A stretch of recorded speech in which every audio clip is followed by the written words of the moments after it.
माझ्यावर एक प्रश्नाची मांडणी केली होती मान्यवर शाहीर साहेबांनी। सुंदर प्रश्न विचारला होता।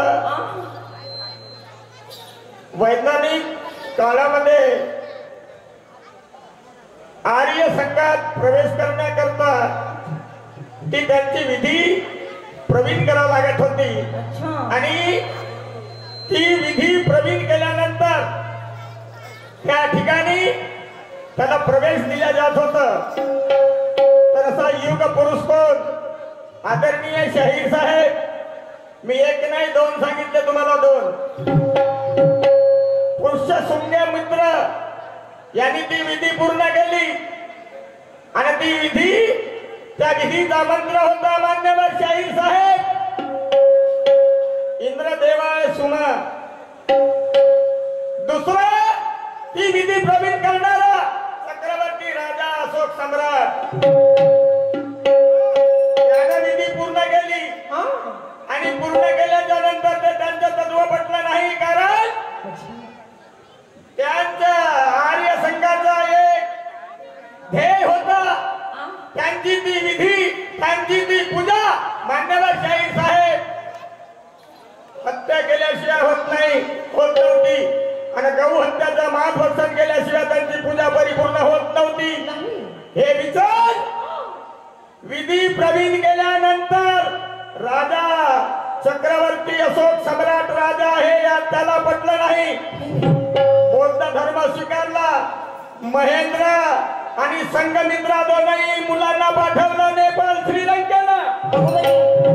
मान्यवर शाहीर साहेब, या जगातला अंधार नाहीसा करण्याकरता, या जगातला अंधार नाहीसा करण्याकरता काय उत्तर वाईट दिलं नाही, काय उत्तर वाईट दिलं शाहीर साहेबांना पटलं नाही, पटलं पण पर्याय राहिला नाही आणि म्हणून मारलं पलटी, पलटी मारलं बा, पलटी मारलं। दुःख लागत असन, अगोबाई दुःख लागत असन, हा सहन करायची क्षमता नाही।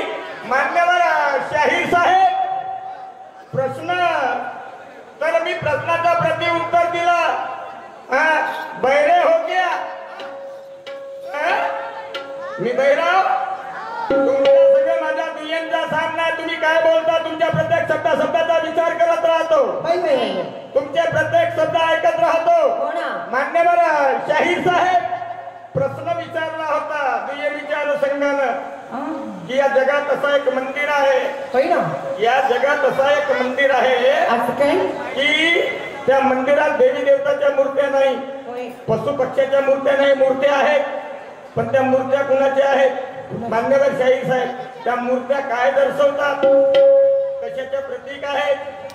त्या तो मंदिर कुठं आहे, कोणत्या ठिकाणी आहे, त्या मंदिराला नाव कोणतं आहे? तर तो मंदिर बांधणारा बौद्ध भिक्खू आहे. शाहीर साहेब म्हणतात जो मकान तयार केलं जातं, विहार तयार केला जातं, त्याला विहार म्हटलं जातं. विहार मग काय तर बौद्ध संघामध्ये जो मकान तयार केलं जाते आणि त्या ठिकाणी तथागत भगवान गौतम बुद्ध विश्वाला शांतीचा संदेश प्रदान करणारे शांतीदूत महाकारण तथागत भगवान गौतम बुद्ध त्याची प्रतिमा असते, त्याची मूर्ती असते. त्याला विहार म्हटलं जातं, मंदिर म्हटलं जात नाही. मी पागल आहे वाचणारा, मी पागल आहे. प्रश्न तुम्हाला करणारा माझ्या डोकं फिरलं असेल. ब्रेन वास, ब्रेन याने डोकं, वास याने धुणे, म्हणजे डोकं स्वच्छ करा, डोकं धुवा आणि प्रश्नाची मांडणी करा. मी पागल आहे का? मी माझे डोकं भरलंय का तुमचं डोकं भरलंय? तुम्ही वास करा, ब्रेन वास. तुम्ही ब्रेन वास करा आणि नंतर मला सांगा अंग्रेजीचे शब्द वाक्य वापरता मान्यवर शाहीर साहेब. मोठ्या भावाच्या बायकोला इंग्रजीमध्ये काय म्हणतात? मोठ्या भावाच्या बायकोला इंग्रजीमध्ये काय म्हणतात? हिंदला हे शब्द वापरायचे नाही, सासूरवाडीचा शब्द आहे. बरोबर आहे. तेव्हा मानेल मान्यवर शाहीर साहेब काय म्हणतात? शून्य.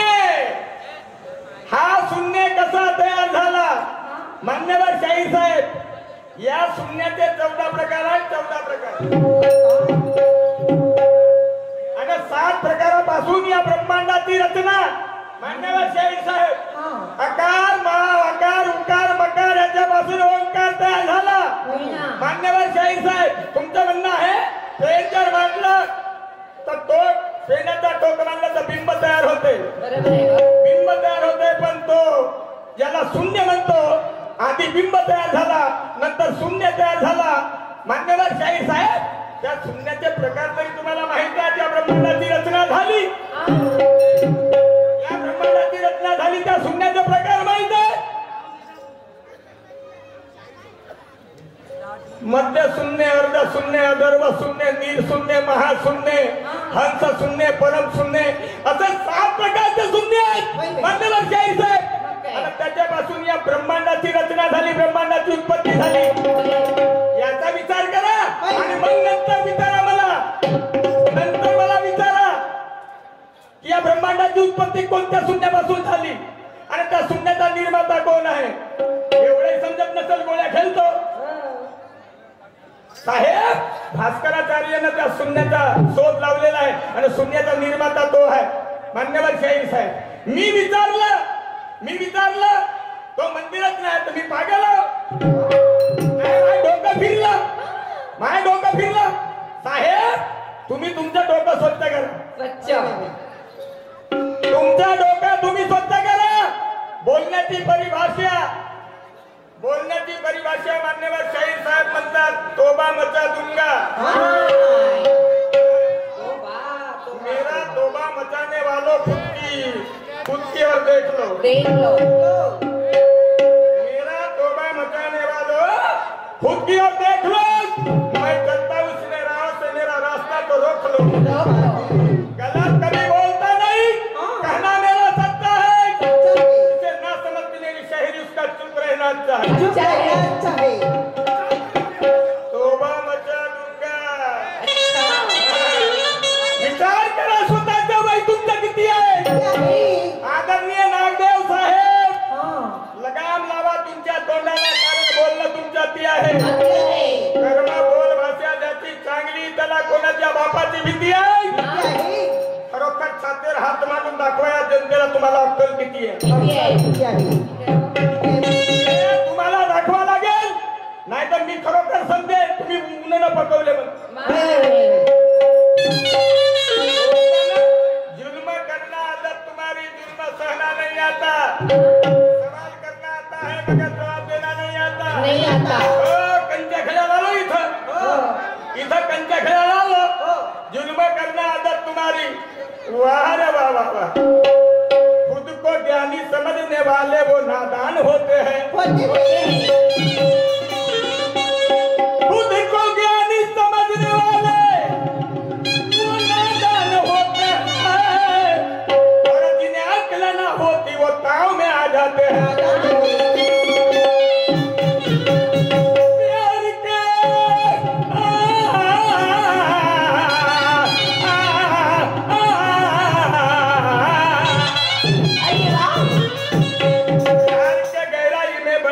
पत्थर भी पिघल जाते हैं